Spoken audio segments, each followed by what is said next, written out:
Eu sou Anand Hall, editor-geral do Cultura Alternativa, que é um portal de notícias número 1 no Google.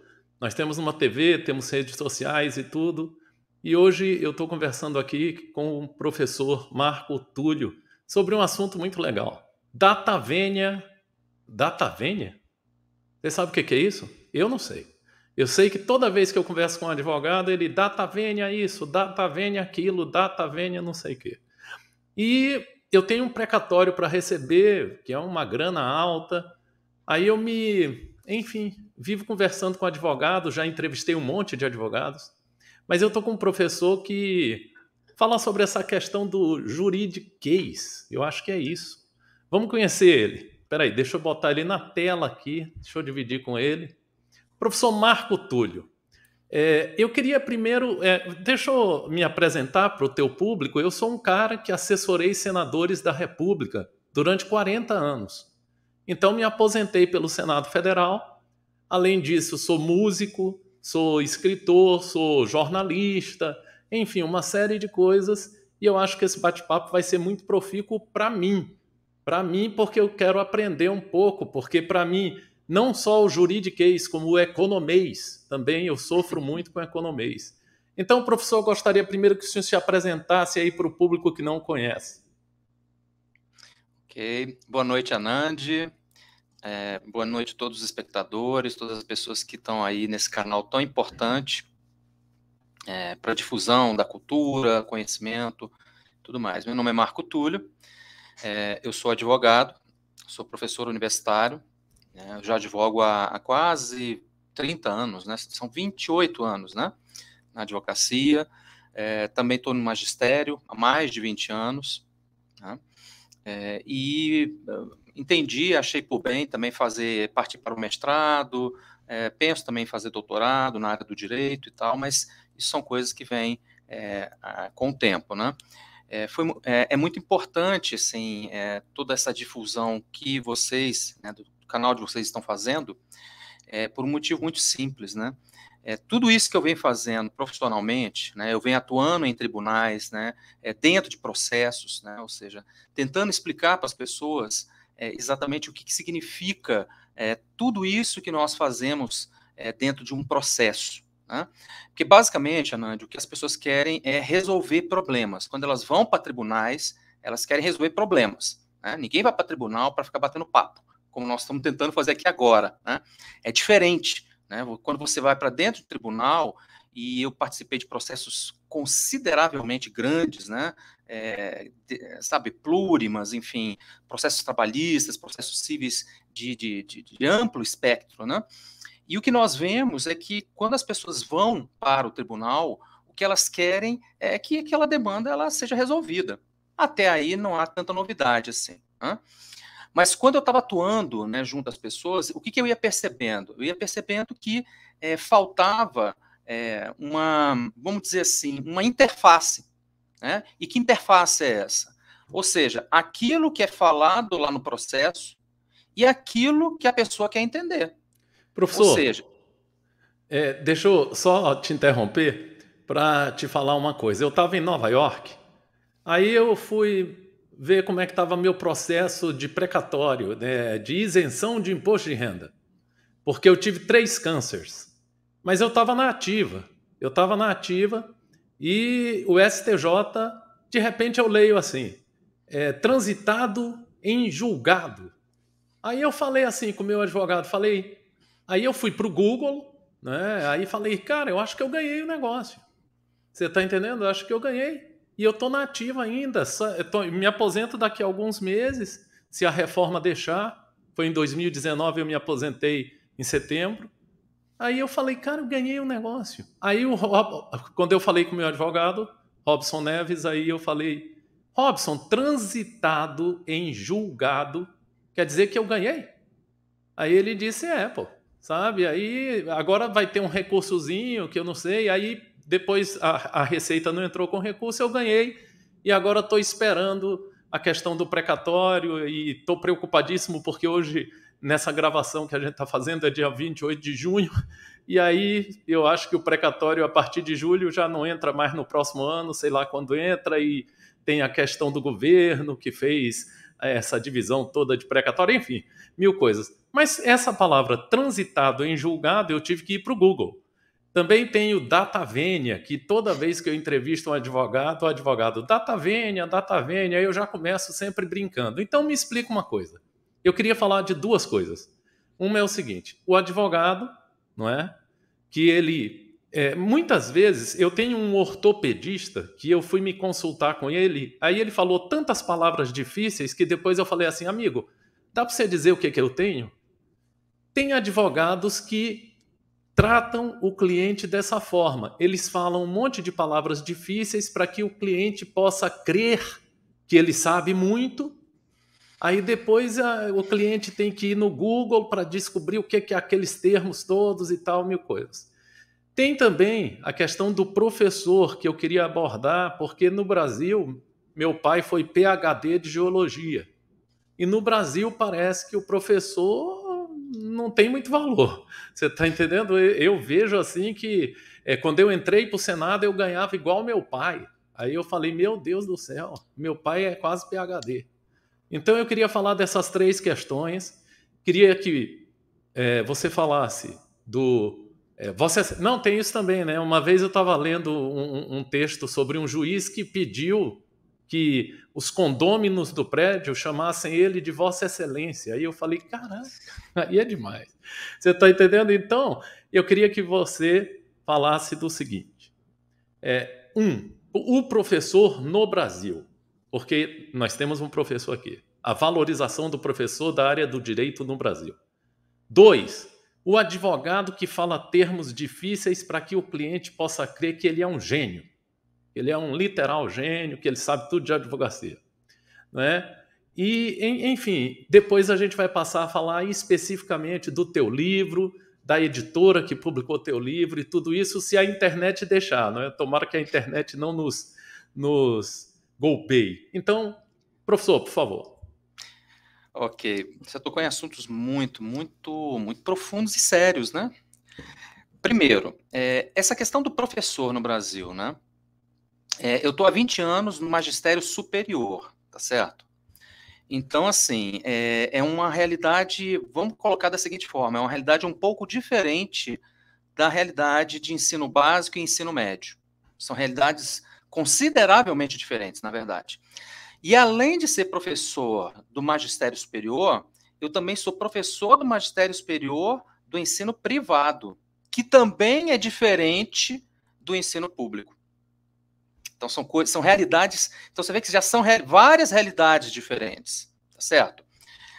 Mas, assim, de um modo bastante geral, tá certo, Anand? Bastante geral mesmo. É lamentável perceber que a condição do professor no Brasil, seja ele em qual área for, área pública, área privada, né? Ensino básico, ensino médio, ensino superior, né? Infelizmente, nós ainda não temos vou colocar da seguinte forma, nós não temos ainda uma valorização à altura. Essa que é a grande verdade. Tá? E eu não vou aqui entrar no mérito, sabe, Anand, relativo à valorização do ponto de vista financeiro, ou seja, em termos de salários. Né? É bem verdade que você vê em muitos setores que há, sim, até um incentivo, sabe? Qualificação dos professores, possibilidade de fazer cursos de formação, né? Novos cursos de formação, etc, etc. Mas, assim, de um modo geral, infelizmente, nós ainda não temos uma estrutura e um sistema que seja efetivamente reconhecedor da importância dessa coisa chamada magistério, dessa atividade. Infelizmente, sabe? Confesso para você que eu nunca imaginei que eu fosse um dia dar aula, tá certo? Nunca. Eu queria ser médico, para você ter uma ideia. Eu queria ser médico. Hoje, se eu ver sair sangue de um cortezinho, eu viro a cara. Eu não consigo ver. Por quê? Porque eu vejo que eu não nasci para isso. Mas dizem por aí que eu consigo ensinar muito bem, né?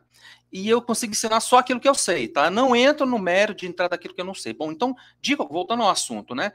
A questão o professor para nós, né? E eu estou falando como categoria mesmo, né? Eu sou sindicalizado, etc, né?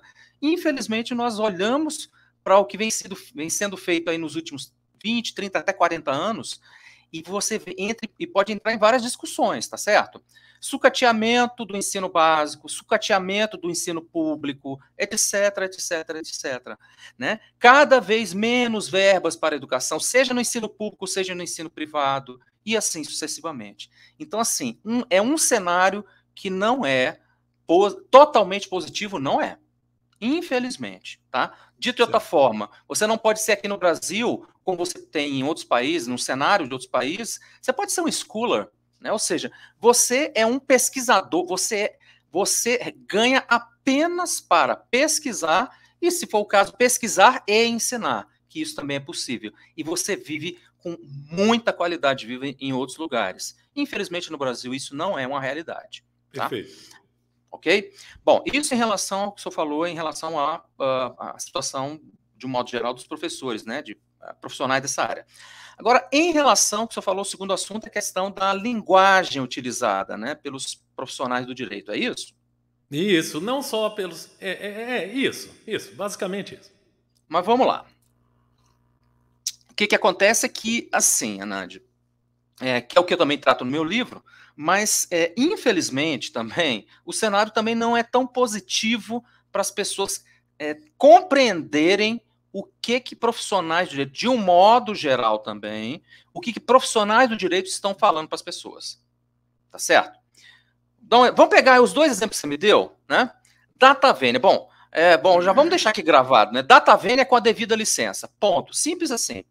Olha, aí você vê como é que são as coisas. Ao invés da pessoa, do profissional do direito, que está falando para uma pessoa que não é profissional do direito, ao invés de falar, não, peraí, dá licença, ele fala data vênia. Aí assim, sabe, Anand, eu sinceramente, se você me perguntar se alguma vez na minha vida, conversando com quem não é da área do direito, se alguma vez na minha vida eu usei latinismo, que é o que a gente chama, né, latinismo, nunca fiz isso. E nunca farei. Porque a pessoa na fila da padaria, ela não fala latim, ela fala português. E é isso que tem que ser deixar muito claro para as pessoas. E, infelizmente, ainda tem muitos profissionais da área do direito, e já que o senhor mencionou, né, de outras áreas, de outros setores também, né, que seja da engenharia, que seja da medicina, não interessa, né? Tem certos jargões, certas palavras, né, certas frases, etc., que são específicas de cada profissão. E tudo bem. Não vejo o menor problema nisso. Eu não vejo o menor problema nisso num congresso de advogados, todos ficarem lá meia hora falando em latim. Tudo bem. Não há o menor problema. O problema é quando se vai para um público que não tem a menor obrigação de saber de todo esse jargão, de toda essa linguagem, ninguém tem a obrigação de saber disso. O problema qual que é? É que na hora que muitos profissionais, não digo todos, nesse me incluo, né? Muitos profissionais vão conversar com a pessoa, vai conversar com o cliente dele, sabe? Vai dar uma entrevista, né? O que acontece? Esses profissionais começam a utilizar de palavras que as pessoas não utilizam no dia a dia, sabe? Pegando aí, né? Já explicando também, transitado e julgado, decisão que não cabe mais recurso, ponto. Ponto, simples assim. Ah, mas eu vou tentar um regulamento. Não pode mais. Já que se transitou em julgado, regra geral, né? Ou seja, se essa decisão se tornou imutável, não se pode mais discutir, pronto, a partir dali, meu amigo, infelizmente, não há mais o que fazer. Então, toda pessoa que agora ouvir transitado em julgado e que, né, vê essa entrevista, vai falar, essa decisão ela é imutável, ela não muda mais. Não tem mais como mudá-la mediante recurso. Basicamente é disso. Agora, se você me perguntar qual a razão de ser de ainda isso acontecer no Brasil, né, essa linguagem empolada, sabe, essa linguagem rebuscadíssima e que, vamos combinar, né, muita gente, ou a maioria não usa, quem é que usa? Pessoal da área do direito. Se você me perguntar por que isso ainda se mantém, o que eu também tento explicar um pouquíssimo ali no livro, né? Se você me perguntar isso, sim, existe um ranço histórico. Sim, existe uma prática que até hoje muitos profissionais ainda utilizam. Quando o camarada do direito, quando eu vou conversar com uma pessoa que não sabe que eu sou da área do direito, eu nunca falo que eu sou advogado. Nunca. Nunca. E sabe por que eu nunca falo? Porque a pessoa que está lá na minha frente é uma pessoa que não é da minha área. Simples. E já aconteceu várias vezes, de muitos colegas que não sabiam que eu era da área, né, começarem a falar um monte de coisa assim, falar comigo, e eu lá calado ouvindo assim, sabe, fazendo cara de paisagem, e o camarada lá falando, e eu assim, falando, esse cara realmente deve estar achando que eu não sei o que ele está falando. Só que aí eu lá na frente, eu falava com ele, meu amigo, vem cá, isso aqui que você já falou, aí eu pulava 3 quilômetros lá na frente para falar com o camarada, meu amigo, é o seguinte, ó, isso tudo aí, vamos encurtar o nosso papo e ir direto ao assunto? É basicamente isso. Agora, é interessante tudo que eu estou ouvindo de ti, porque eu tive contatos com alguns advogados, eu tenho 60 anos, né? Tive 3 cânceres e tal, 1000 coisas. E você nota que alguns advogados, por exemplo, eu entrevistei 4 advogados uma vez, aí o tempo inteiro na entrevista, eu comecei logo assim, meus queridos, sabe? Aí o tempo todo eles falavam assim, doutora, doutor, doutora, seu doutor e tal, não sei o quê. Eu sinto o seguinte, ó. O teu livro, ele veio para realmente elucidar questões, porque nós clientes, cara, vou te falar uma coisa, é muito difícil. É muito difícil para nós. Você entende? E tem advogado que gosta muito mesmo dos termos jurídicos. Agora, uma outra questão importante é o seguinte, aí quero partir para o teu livro, não é? Eu queria saber se a ótica do teu livro ela respeita mais o profissional ou o cliente ou os dois, é uma conjunção de respeitos, porque descomplicando, eu acho que esse é o título, enfim, o juridiquês, ele quer dizer que a gente vai entender as coisas, está lá termos jurídicos e nós vamos ler e vamos entender. Só que aí você pega um advogado e o advogado às vezes ele diz assim, putz, Thelma, esse cara acabou de, com esse livro, tirar o meu pão. Por quê? Porque eu preciso desses termos difíceis para poder, às vezes, até deixar meu cliente mais confiante em mim. E esse cara está dizendo que data vênia é só com licença. E isso é muito chato, entendeu? Queria que você falasse especificamente do teu livro, como a classe, que eu vejo que é uma classe corporativa, a classe dos advogados, você tem a OAB muito forte e tal, como é que ela recebeu o teu livro?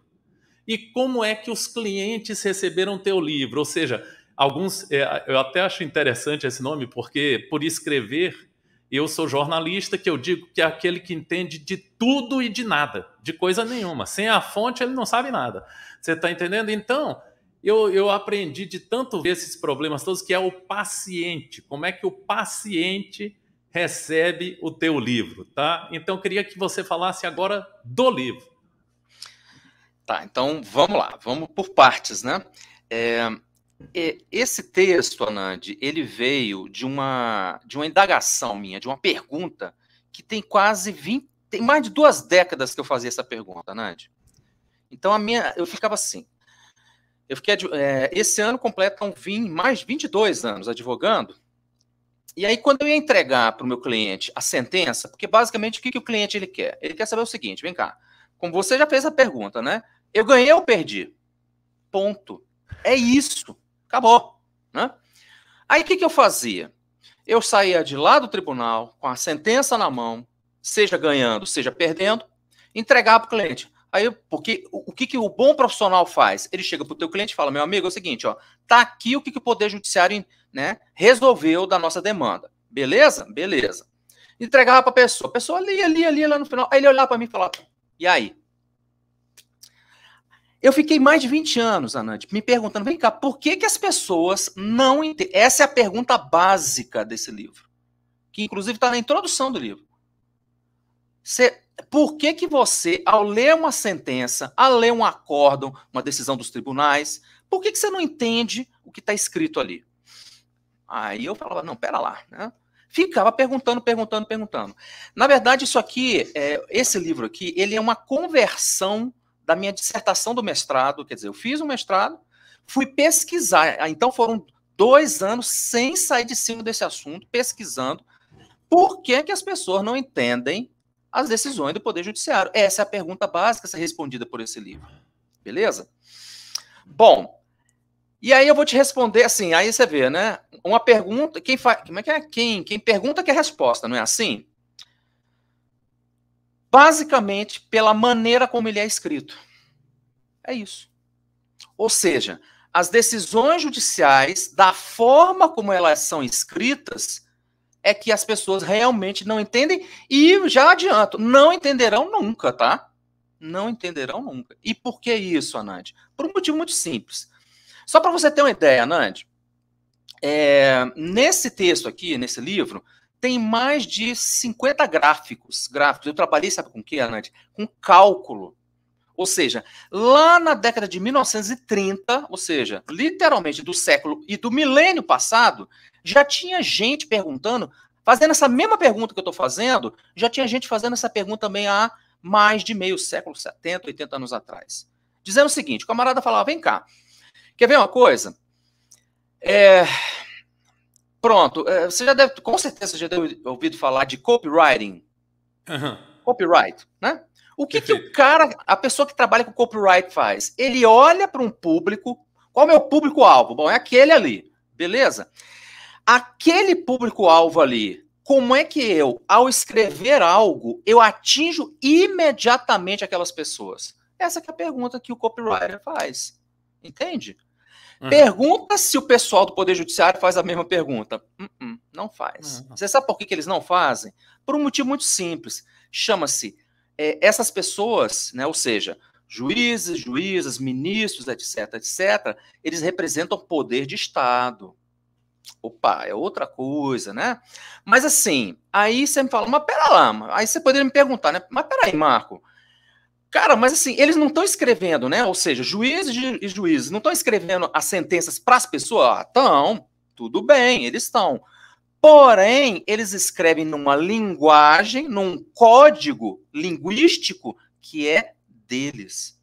Eles não escrevem, entenda, eles não escrevem numa linguagem acessível para as pessoas. Não é feito para ser dessa forma, Nandi. E sabe por que não é feito para ser dessa forma? Vou te dar um exemplo. Voltando lá em 1930 e tal, tinha um cidadão lá chamado Rudolf Flash. Aí, a mesma pergunta que nós estamos fazendo aqui, ele falou, pera lá, cara, mas por que um texto ele tem maior ou menor dificuldade de ser entendido por uma pessoa? Você sabe o que esse camarada fez? Ele fez doutorado lá nos Estados Unidos, porque partiu de lá, essas perguntas também. No doutorado dele, ele desenvolveu uma fórmula, chamada fórmula de Flash Reading Ease. Essa é uma fórmula matemática, cara. Simples assim. O que acontece? De acordo com determinados parâmetros, né, porque também tem isso, quantidade de letras, quantidade de palavras, quantidade de sentenças, etc, etc, etc, ele fez uma fórmula matemática que diz o seguinte para você. Bom, de acordo com determinado nível ou grau, né, de dificuldade, um texto será mais ou menos compreensível por determinado público-alvo. Ponto. É isso. E eu vou te dar agora, assim, em primeira mão, uma coisa que, assim, provavelmente, Anand, 80%, sei lá, 90% do teu público não sabe. Uau, em primeira mão, né? Que é o seguinte. No programa Microsoft Word, lá da década de 80, porque essa fórmula é utilizada até hoje, viu, Anand? É usada até hoje. Sim. A Microsoft, que não é besta nem nada, o que eles perceberam? Falaram, pera lá. Eles fizeram um acordo, etc, etc, para poder usar esta fórmula, sabe aonde? No Microsoft Word. Então, 90% das pessoas não sabem que essa fórmula é utilizada lá no programa, quando você vai digitar um texto, e você tem totais condições de saber qual é o grau de dificuldade, de compreensão do texto que você está digitando. New York Times utiliza isso. O Pentágono usa isso até hoje. Então, o que eles fazem? Todo o texto, quando ele é escrito, ele é passado pelo Microsoft Word e ele já diz para você, ó, o seu texto ele tem um nível de, eles chamam de readability, né, inteligibilidade. Ele tem um nível tal ou um nível tal. Esse nível será compreendido por pessoas que só têm pós-doutorado. Esse texto aqui será entendido por pessoas que têm ensino médio. É basicamente isso que acontece. Então, o que acontece? Aí eu falei, não, pera lá. Aí você pergunta, mas e daí? O que isso tem a ver com a sentença? Ué, é muito simples. Pega-se uma sentença, você bota lá no programa Microsoft Word e ele mede o nível de compreensão de uma sentença. Eu fiz isso, Anand, com 500 sentenças. Qual foi a conclusão que eu cheguei? Cheguei a várias conclusões, na verdade, né? Então, basicamente, o que eu fiz? Eu peguei lá sentenças do Poder Judiciário local, ou seja, do Tribunal de Justiça daqui, do Tribunal Regional do Trabalho, Tribunal Regional Federal, ou seja, eu peguei vários cenários de sentenças, de acordos, ou seja, as sentenças dos tribunais de segundo grau, e fui colocando dentro do programa Microsoft Word. Você tem aí no seu programa, toda pessoa tem. Fui colocando lá. O que acontecia? Eu fui tabelando isso. Qual foi a conclusão? Uma das primeiras conclusões que eu cheguei, Anand, uma das primeiras conclusões é o seguinte, vou te dar números, inclusive aqui agora. Um primeiro número, só para você ter uma ideia. As sentenças... Aí você me pergunta, tá, Túlio, mas e aí? Quais são as sentenças mais difíceis de entender? Ou seja, no primeiro grau, né? Quais são as sentenças mais difíceis? Já te falo quais são.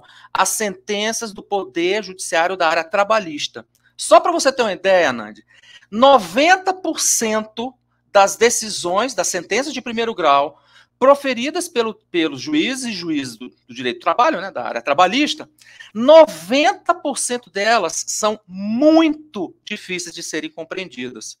E aí você pode me perguntar também, ué, mas como assim? O próprio texto é fórmula matemática. Eu poderia jogar 10 mil sentenças, aconteceria a mesma coisa. Entende? Partir para sentenças de segundo grau. Vou te dar um outro número aqui. O que acontece? Você me pergunta, tá, quais são as decisões mais difíceis, né? Enfim, no segundo grau, né? As decisões do Tribunal de Justiça aqui, ó, né? Do segundo grau, do Tribunal de Justiça local, né? 100%, Anand, 100% das decisões proferidas pelo Tribunal de Justiça que envolvam bancos, Itaú, Bradesco, HSBC, entre outros, né? 100% dessas decisões são incompreensíveis. Entenda o que eu estou falando. Incompreensíveis para determinado público-alvo. Então, por exemplo, pessoas com ensino médio não conseguiriam nunca entender uma sentença proferida pelo Tribunal de Justiça do Distrito Federal que envolvam bancos, administradores de cartão de crédito, etc, etc, etc. Desse jeito. Caramba, deixa eu... Agora eu achei incrível, quando eu fico muito calado é porque eu estou amando as respostas, sabe? Eu queria te perguntar uma coisa, extrapolando um pouco a questão do livro. Eu tenho observado muito o seguinte, se 100% não é compreendido por um determinado segmento específico, tá? Será que tem algum objetivo isso ou não? Primeira pergunta. Né? A segunda pergunta que eu queria te fazer era a seguinte. Eu tenho observado muito mas eu não posso fazer essa pergunta agora porque é botar o carro na frente dos bois e não tem a ver com o seu livro. Tá? É para perguntar um pouco sobre a área jurídica que eu acho que ela está se tornando muito política. Você está entendendo? Eu tenho observado muito isso no STF, uma série de questões e tal. Se você não quiser falar, não tem problema nenhum, mas a gente deixa mais para frente. Então eu queria saber se depois dessa análise, pegando o Microsoft Word, você conseguindo um resultado de 100% é incompreendido por determinado segmento, X, Y, Z e tal, tem algum objetivo isso? É uma pergunta complicada, viu, Anand? Não é tão simples de responder, não, tá? Bom, vamos lá. Vou colocar assim. A primeira parte do livro eu fiz dessa forma, né? Ou seja, eu atingi esse objetivo. A segunda parte do livro, que aí vem uma parte que já é um pouco diferente e que talvez responda diretamente a sua pergunta, tá certo? O que acontece? Bom, aí eu não fiquei satisfeito só de utilizar um programa de computador que já existe, que está aí, todo mundo pode usar, né? Eu falei, não, pera lá, só isso não me satisfaz. Aí eu falei, não, pera lá, vamos fazer o seguinte, eu fui fazer um experimento. E que experimento? Experimento. O pessoal da área, sei lá, porque quando a gente fala experimento, Anand, as pessoas acham que assim, só o pessoal, imagina assim, um laboratório, sabe, pipeta, sabe, essas coisas assim, aí o cara tá fazendo um experimento. Existe experimento em todos os segmentos científicos, tá, Anand? Na área de ciências sociais, etc., também se faz. E eu fui fazer um experimento. E qual foi o experimento? Foi o seguinte, Eu peguei 500 alunos, Anand, e peguei sentenças e acordos, né, de segundo grau, né, sentenças do primeiro grau, acordo do segundo grau, e saí randomizando, que a gente fala. Umas mais fáceis, outras mais difíceis, só que os alunos não sabiam disso. Eles não sabiam que eles, inclusive, estavam participando de um experimento. Porque isso também faz parte, né, de todo o cenário do experimento. Pois bem, o que acontece? No primeiro grupo, em que as sentenças eram mais fáceis, mas não vinham explicações sobre termos jurídicos, obtive determinadas respostas. E num segundo grupo, em que as sentenças eram mais difíceis de serem compreendidas, medida lá pelo Microsoft Word, pela fórmula, né, do Flash Read, o que acontece? Mas havia explicações dos termos jurídicos, eu obtive outro resultado. Entende a diferença? O que acontece? Quando o Poder Judiciário ele emite uma decisão, né, ele é poder de Estado. Ok? Tudo bem. Porém, e aí também tentando responder a tua pergunta, só para você ter uma ideia de como isso é muito sério, isso é seríssimo, Anand, né? A comunicação do poder público com a sociedade, que talvez comece agora a responder diretamente a sua pergunta. Ou seja, se você me perguntar, o Poder Judiciário brasileiro, representado pelo Distrito Federal, porque eu poderia fazer esse mesmo experimento em quaisquer outras unidades da federação. Tudo bem, tá? A comunicação do Poder Judiciário, ou seja, a maneira como o Poder Judiciário se expressa, como ele escreve suas decisões e tal, ela é boa, essa comunicação? Já te respondo, não é. Não é justamente pela dificuldade das pessoas que não são da área do direito entenderem isso. Pois bem, o que acontece?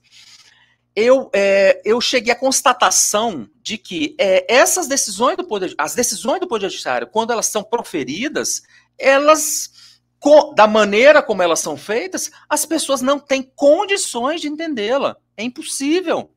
E é impossível mesmo, ou seja, você tem uma terminologia, você tem toda uma parte de sintaxe, você tem toda uma parte de estrutura semântica, etc, etc, etc, que da forma como ainda é feito, aí você me pergunta assim, pô, mas e aí, né? Para que isso tudo exatamente? Repito, existe sim um ranço histórico, existe sim uma prática que ainda é feita? Existe. Agora, por outro lado, né, existem tentativas sérias de mudar esse cenário? Sim, existem. Vou te dar um exemplo agora. Nos Estados Unidos, na década de 1970, eu ainda não era nascido nessa época, né? Algumas outras pessoas já eram, né? Enfim, já existia, Anand, do então presidente Jimmy Carter, né? Com certeza você deve se lembrar dele, sim, né? Sim. O presidente Jimmy Carter, ele mediante decreto, ou seja, isso é lei nos Estados Unidos. Já na década de 1970, já existia uma determinação legal de que obrigava todos os órgãos do poder, do poder público, executivo, legislativo e judiciário, tá certo? Toda e qualquer comunicação entre o poder público e a sociedade era obrigatório, como ainda é hoje, mediante lei, era obrigatório que qualquer documento, não interessa, que fosse um ofício ou que fosse uma sentença de 1000 páginas, que pelo menos uma pessoa do segundo grau tem que ter condições de ler aquilo e entender imediatamente. Caramba, aí é bacana. Uhum. Pois é. Sabe quando isso aconteceu aqui no Brasil, Anand? Ano passado. Eita. Certo. Então, mas aconteceu e acontece mesmo? Só que tem aí, respondendo também a tua pergunta, uma coisa, outra coisa, né, Anand? Isso, assim. Isso. Uma coisa é aquilo que sai lá na legislação. Acabou, pronto, foi publicado no Diário Oficial da União determinada lei. Outra coisa é existir a prática social, ou seja, que aquilo comece a ser utilizado, comece a ser, né, cumprido pela sociedade. São coisas que geralmente estão em descompasso. Perfeito. Eu queria te fazer uma pergunta que é o seguinte.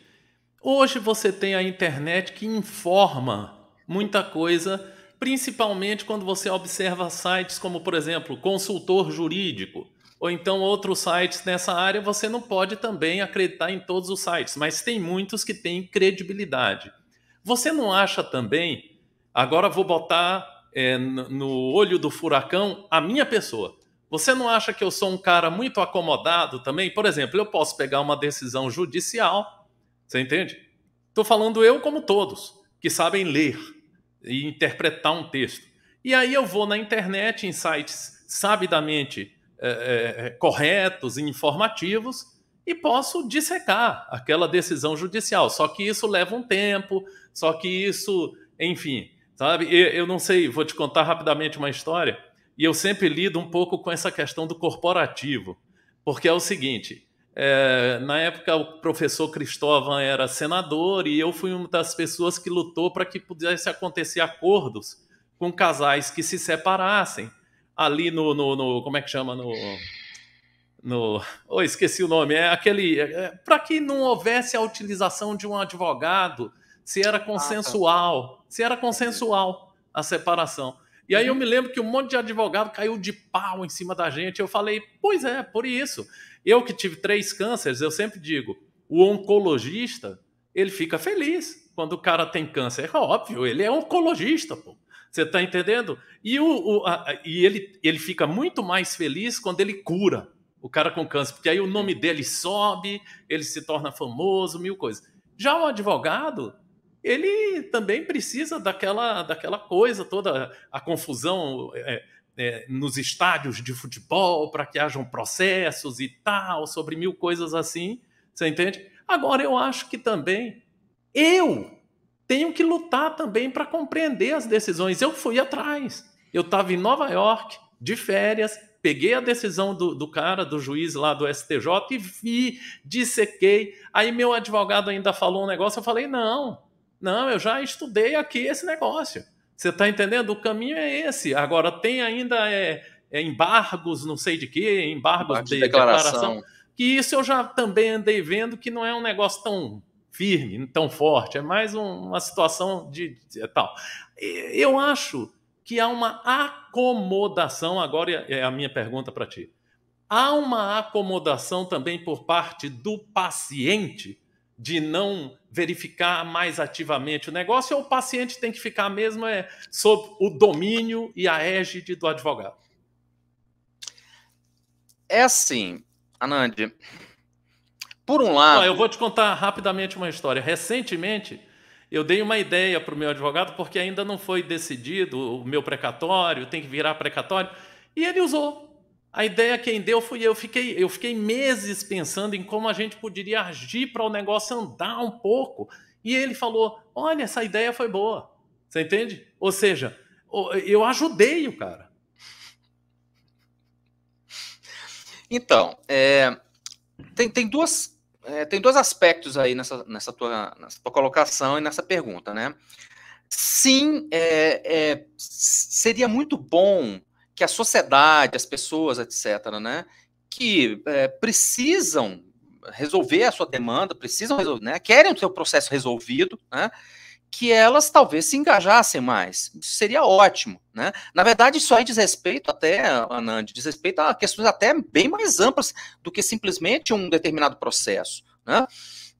As pessoas, talvez elas devessem se engajar muito mais, por exemplo, agora, nessa pré-eleição, né, nesse período pré-eleitoral, né, o nível de engajamento deveria ser muito maior, só que tem um detalhe, né, esse engajamento ele deveria ser o tempo inteiro. Não apenas antes da eleição, mas após a eleição e durante todo o mandato. Ou seja, o engajamento político das pessoas, né, da sociedade civil, ele deveria ser o tempo inteiro. Só que aquela velha história, né, Anand? Pô, mas já que tem alguém lá para me representar, já que tem alguém lá para brigar para mim, para que eu vou fazer isso? Tem esse aspecto. Né? Agora, por outro lado também, Anand, aí eu concordo totalmente contigo. O que acontece? O profissional, seja ele da área que for, né? Do direito, medicina, engenharia, não interessa, né? Ele também, num certo sentido, ele tem que ser um bom tradutor, né? Um bom, vamos dizer, um bom intermediário, né? entre aquilo que está sendo feito lá, que é totalmente técnico, que as pessoas não têm obrigação de saber de outras áreas, não tem obrigação nenhuma, né? Ele deveria ser um bom tradutor, né? Ou seja, ele deveria ser um bom, vamos dizer assim, um bom intérprete, né? Entre aquilo que é feito, que é totalmente técnico, e a minha clientela, né? A sociedade, etc, etc. Que, aliás, é o que se faz, no caso do direito, né? O bom profissional do direito é isso que ele deveria fazer. Ele não deveria usar termos técnicos nenhum. Ele deveria chegar e falar o seguinte, ó, nós entramos com recurso, então, por exemplo, já que você mencionou, embargo e declaração, eu poderia passar aqui, né, eu dou aula de processo civil, né, que é vamos dizer assim, um ramo do direito, né, que trabalha pra caramba com isso, né, na área, por exemplo, na área recursal. Tem mais de 10 anos, ainda dou, né, aula de recurso há mais de 10 anos, né. Então, assim, eu poderia passar aqui 2 horas falando, os embargos, declaração, blá, blá, blá, blá, blá, e ficar 2 horas falando sobre isso. O que é que as pessoas vão, sabe? O que isso interessa para as pessoas? Sabe, Anand? Não interessa nada. A pessoa quer saber o seguinte, meu amigo, é o seguinte, Marco, isso teve um vai ficar mais probleminha com difícil teu ou mais áudio fácil? agora, eu não estou te escutando, deu uma falha no áudio, parou completamente, tá? Então você que está assistindo esse programa, fique um pouco mais, porque o Marco já está voltando. Aí, Marco, você voltou, diga. Pronto, tá me ouvindo agora? Agora estou te ouvindo. Beleza. Então, voltando, né? Quando eu, que sou profissional da área, começo a falar com uma pessoa que não é da minha área, eu não tenho que ficar, sabe, utilizando de uma terminologia que para ela é inacessível. Não faz sentido isso. Eu tenho Mas, que ser Marco, eu tenho que ser um bom intérprete. pelo que você vê do segmento dos advogados, do segmento dos juízes, do segmento jurídico, você sabe que não é assim, não é? Ou seja, as pessoas escrevem termos incompreensíveis. Aí você, muitas vezes, até para poder manter o paciente com ele, pô. Você está Sim, entendendo? Não é? sim. Ou seja, é igual o ortopedista que, quando falou para mim, ele quer que eu volte lá para perguntar assim, que expressão é essa? Aí eu já paguei 2 consultas. Você está entendendo? E tal. Então, Marco, os jornalistas, eles gostam de falar assim, o lead. O lead é o primeiro parágrafo que resume um pouco do texto, é só isso. Entendeu? Mas eu, que atingi 60 anos, eu te confesso que antigamente eu gostava de falar só termos jornalísticos. Hoje não, hoje é outra história porque eu já tenho uma maturidade. Ou seja, hein, Marco? A minha pergunta é, mas depois eu queria mudar, são 42 minutos de entrevista, mas a minha pergunta é, o próprio advogado, principalmente o iniciante, principalmente aquele que está começando, ele gosta de escrever o termo para dizer que ele entende tal. Você está entendendo? Quando o cara já está maduro, talvez ele diga: não, meu filho, sabe o que é data vênia? Com licença. Você está entendendo? Então, você não acha isso? Pois é, assim, vamos voltar lá quase 30 anos atrás, né? Quando eu comecei a mexer com direito, né? Assim, existe um deslumbramento diante do novo. Existe um deslumbramento diante daquilo que, sabe, caramba, eu nunca vi esse termo, etc, etc. Sim, isso é fato. Só que, de novo, sabe, Anand, a gente temos que ter agora uma pegada, a gente tem que ter uma perspectiva muito mais pragmática, prática. É isso, né? E eu vou falar por mim, tá certo? Vou falar por mim. Hoje, quando eu estou dentro de uma sala de aula, quando eu estou dentro do fórum, em qualquer lugar, como eu te falei, eu não uso mais nada de termos técnicos, né? O que eu faço? Eu explico para uma pessoa, falo, meu amigo, é o seguinte, eu posso explicar uma ideia extremamente complexa usando terminologia extremamente simples. Nós podemos, nós não só podemos, como aliás deveríamos fazer isso o tempo inteiro. Só que aquela velha história, né? Para todos os efeitos, se algumas pessoas ainda mantêm esse tipo de procedimento, esse tipo de prática, talvez seja até mesmo como isso que você colocou, né? Quer dizer, exatamente o que você está querendo quando você começa a falar de uma maneira absolutamente incompreensível. entende? Que Aham. rodeio é esse que você está dando na conversa? Vamos direto ao assunto. Os norte-americanos, eles gostam muito, né? Right to the point, né? Direto ao ponto, meu amigo.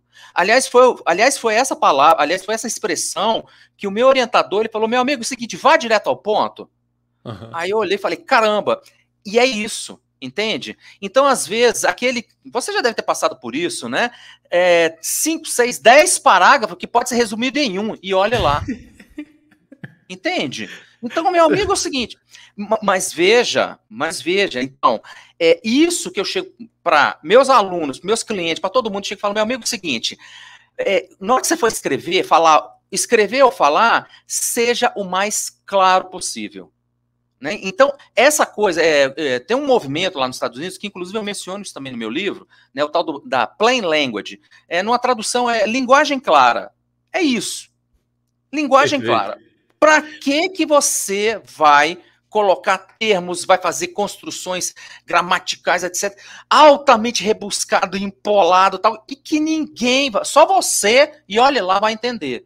Ninguém precisa mais disso. Ô Marco, Entende?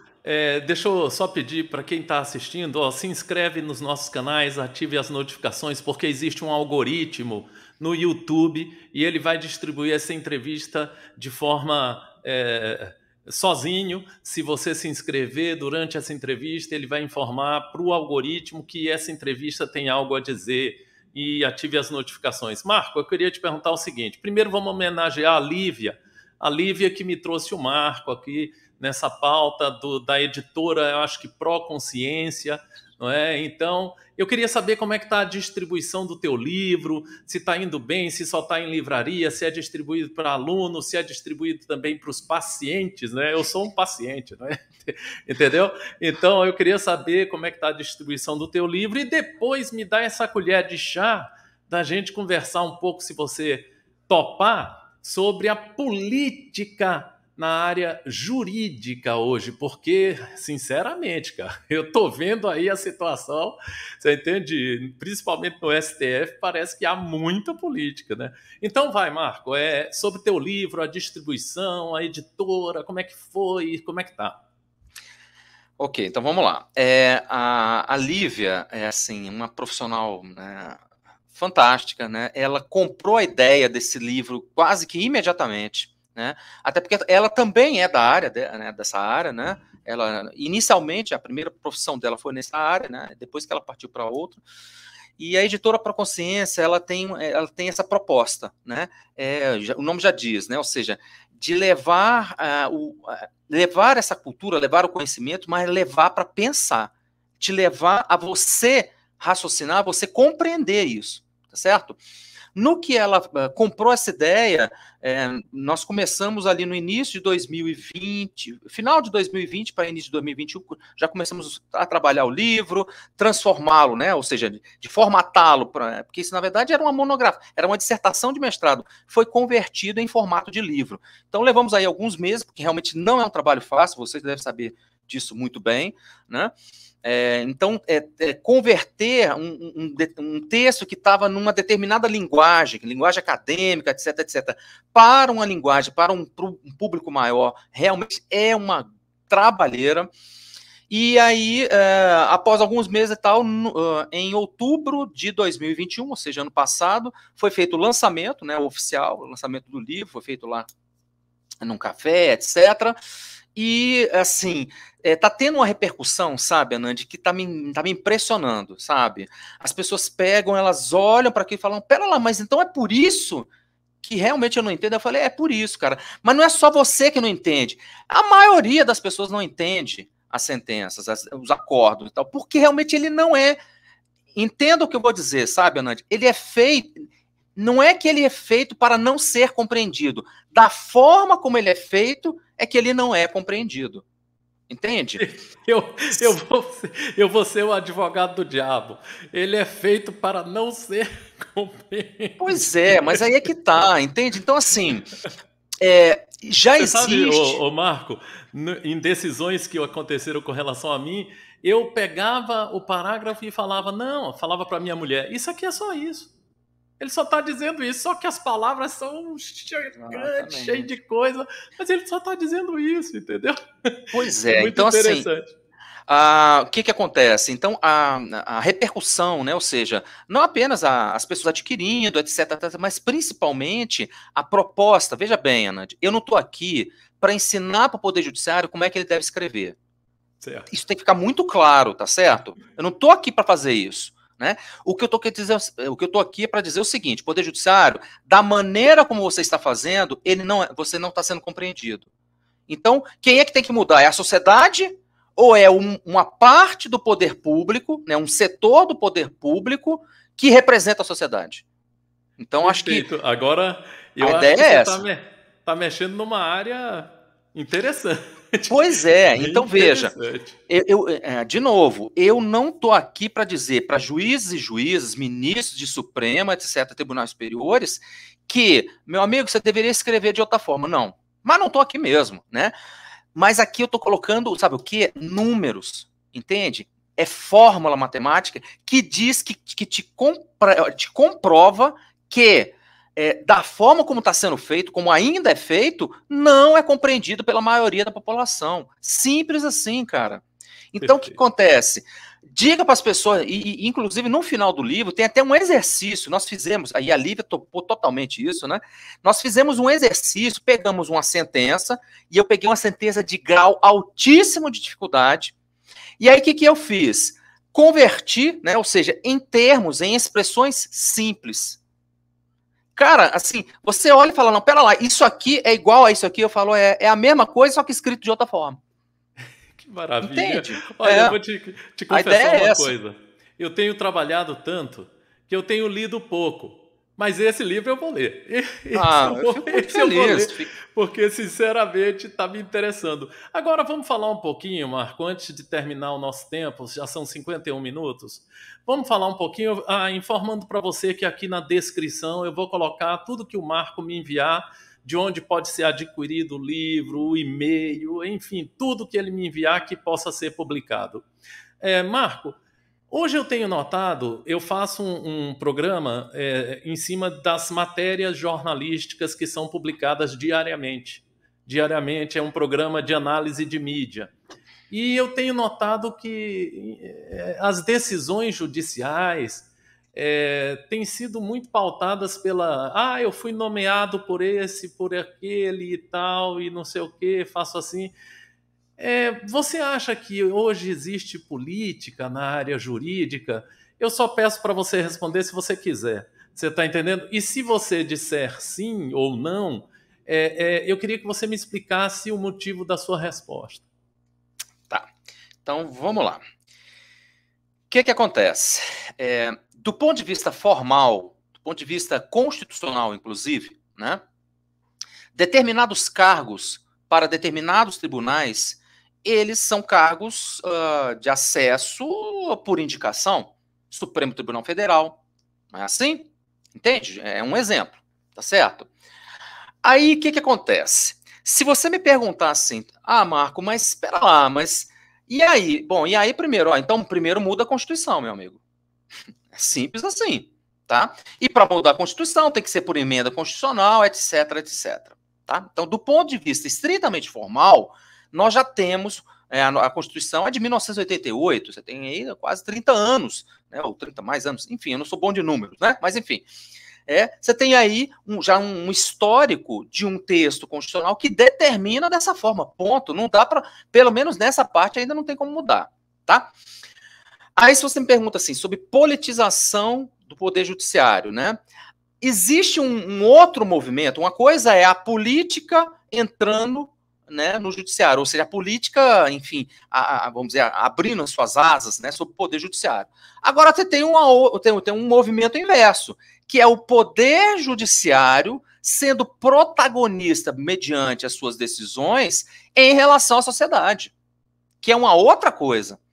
Dito de outra forma, você com certeza vai lembrar aquele caso da reserva Raposa Serra do Sol, não é isso?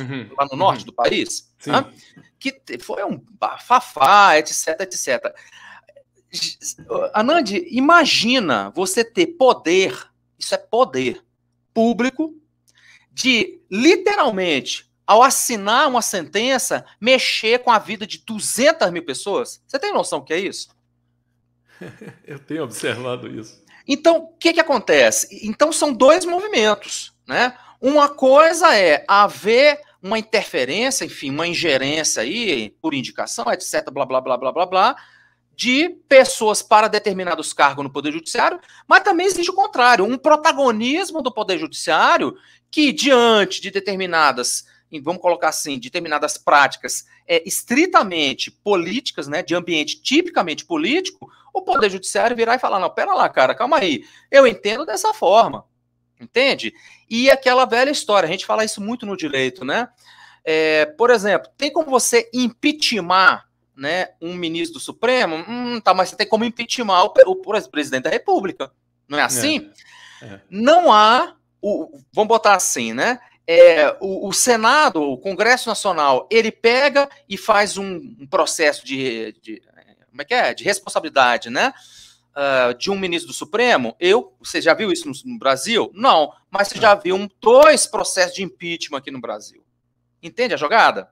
Uhum. E quem é que pode julgar, em última instância, né, os outros poderes? O Poder Judiciário. É verdade, é verdade. É isso. Marco, deixa eu te perguntar uma coisa. Os alunos, tá? Os alunos da área do direito, eu tenho notado uma proliferação. Por exemplo, na área da medicina, tem muita gente indo fazer curso em outros países e quando voltam para o Brasil, algumas universidades, poucas, aceitam aqueles cursos. Então eu tenho estado com medo de me consultar atualmente. Eu fiz uma matéria sobre esse tema. Você está entendendo? Muitos alunos, eu não vou dizer o país, que pode ser uma descortesia com o país. Na área do direito, a gente vê que tem universidade em cada esquina. Você entende? Enfim, que é uma área que o aparelhamento não precisa ser tão grande. Você acha que o nível educacional do direito, por essa proliferação de universidades, está caindo? Porque eu me lembro que tem uma prova famosa que muita gente às vezes não passa, você está entendendo? Uhum. Então, eu queria que você encerrasse essa entrevista, porque já são 57 minutos, falando um pouco desse tema, mas aí tem uma pergunta que eu sempre faço no final, que fale aquilo que você quiser, ou seja, se eu deixei de perguntar alguma coisa, agora a palavra é sua, porque eu não quero que você saia dessa entrevista dizendo, puxa, não falei sobre o tema mais importante, que era isso, aquilo. Então seria essa penúltima pergunta sobre a queda do nível dos cursos, né, no Brasil. Na área da medicina, eu tenho notado que tá enrolado. Tem gente indo aí pela América Latina toda para fazer um monte de coisa, quando volta só é aceito em universidades assim, não é na USP, entendeu? É em outras universidades e tal. E na área do direito, como é que está isso? E, por fim, fale o que você desejar. Ok. Pois é, Nandi, assim, com mais de 20 anos em magistério superior, eu tenho visto muita coisa. E se você me perguntar, em muitos momentos me desanima um pouco o do que eu tenho visto. Sim, me desanima. Me desanima por vários motivos, mas assim, se você me perguntar se é especificamente o fato de haver muitas instituições de ensino, né, no caso do direito, né, se é o fato de haver muitas, eu teria até que fazer uma pesquisa, né, para saber se é isso mesmo, né? Porque assim, eu sou um pesquisador, eu sou um cientista, né? Além de advogado, além de professor, mas eu também sou um cientista. Então eu não gosto muito de ficar, sabe, fazendo achismo. Eu acho. Isso não leva a nada. Ciência nos leva a alguma coisa. Agora, achismo não leva a nada, né? Então, assim, o que eu tenho visto, sim, isso eu posso te afirmar categoricamente, é que por alguns motivos, não vou entrar aqui muito no mérito, né? Mas sim, você pede para, por exemplo, algum aluno ler, sabe, 5, 6, 10 páginas. O camarada, o quê? Meu Deus, 10 páginas. Aí eu olho e falo, meu amigo, eu tinha que ler 1.500 páginas por semana no mestrado, cara. Você tem noção do que é isso? Então, assim, me preocupa isso, porque assim, se você me perguntar se mídias, né, vamos botar lá, sei lá, Instagram, Facebook, etc, etc, se essa informação rápida, se ela contribui para que essa queda no conhecimento das pessoas e tal, é possível. Sim, é possível afirmarmos isso. Mas teria que ser feita uma pesquisa para poder confirmar esse achismo, certo? Perfeito. O que eu tenho visto realmente nesses últimos anos é que sim, do ponto de vista do alunado, né, ou seja, de uma clientela que vai atrás para se formar na área do direito, sim, tem havido isso sim, tem havido até mesmo sei lá, um desânimo por parte desse pessoal. O que nós professores tentamos fazer é dar o melhor. Agora, em relação, já para a gente fechar, né? Isso. O que eu tentei fazer nesse texto, o que eu tentei fazer nesse livro, Anand, é mostrar até que ponto ou em que medida, repito, o poder público, mediante o poder judiciário, ele consegue ou não se comunicar melhor, de maneira clara, de maneira eficiente com a sociedade. Né? Foi comprovado matematicamente que isso não ocorre ainda. Tomara que melhore. Já existem normatizações, já existem legislações que têm essa tendência, que sugerem, que indicam, que seja claro isso, que a sua comunicação seja clara, juiz ou juíza, né? Promotor de justiça, que na hora que você vai escrever, que você escreva que uma pessoa com, sabe, o ensino médio consiga entender. E basicamente é isso que as pessoas precisam. Elas precisam ser compreendidas. Elas precisam compreender e precisam ser compreendidas. Então é isso que tem que ser feito. A proposta principal desse trabalho, de toda essa pesquisa, era essa. Acredito que eu atingi isso. Acredito que esse texto ele contribua para que cada vez mais as pessoas, quando estão lá emitindo uma sentença, fazendo uma decisão, elas sejam claras, elas se façam compreender, que é basicamente isso que a gente precisa na vida, Nandi. Perfeito, Marco. Olha só, depois da entrevista do Marco, eu vou encerrar com uma farra com você. Você ouviu o Marco. Então, vamos ver. A gente se despediria assim. Doutor Marco Túlio, muito obrigado por essa entrevista. Eu acho que não. Eu acho que não. Vossa Excelência Marco Túlio. Não, acho que também não. Você entende? Mestre Marco Túlio. Mestre é uma expressão que eu uso muito, eu gosto, eu acho legal. Aprendi com o Marco, sabe, aqui nessa entrevista, então acho que mestre eu usaria. Professor Marco Túlio, também usaria. É uma expressão que me denota muito carinho. Meu pai foi PhD, minha mãe é PhD, então eu tenho um carinho enorme e chamar o Marco de professor seria ótimo. Mas eu vou te dizer que eu chamo o Marco assim de uma pessoa admirável. Porque eu saio dessa entrevista entendendo tudo que ele falou. Eu entendi literalmente tudo. E eu já entrevistei vários advogados que eu não entendia quase nada. Você está entendendo? Eu ficava no meio da entrevista entrevistando os caras e não entendia nada que ele estava falando. Aí eu falava assim, amigo, me explica esse negócio aí e tal. Mas o Marco eu entendi tudo. Marco, muito obrigado. A TV Cultura Alternativa, o portal de notícias Cultura Alternativa agradece por essa bela entrevista, tá? E agradecemos a Lívia. Lívia tem sido uma parceira do nosso canal, indicando pessoas para entrevista. Muito obrigado, Lívia. E agradecemos a editora Proconsciência, que publicou o trabalho do Marco, enfim. Estamos juntos, Marco. Grande noite, grande abraço. Se você está vendo de dia, de manhã, de tarde, de noite, enfim, grande abraço para você. Tchau. Até logo.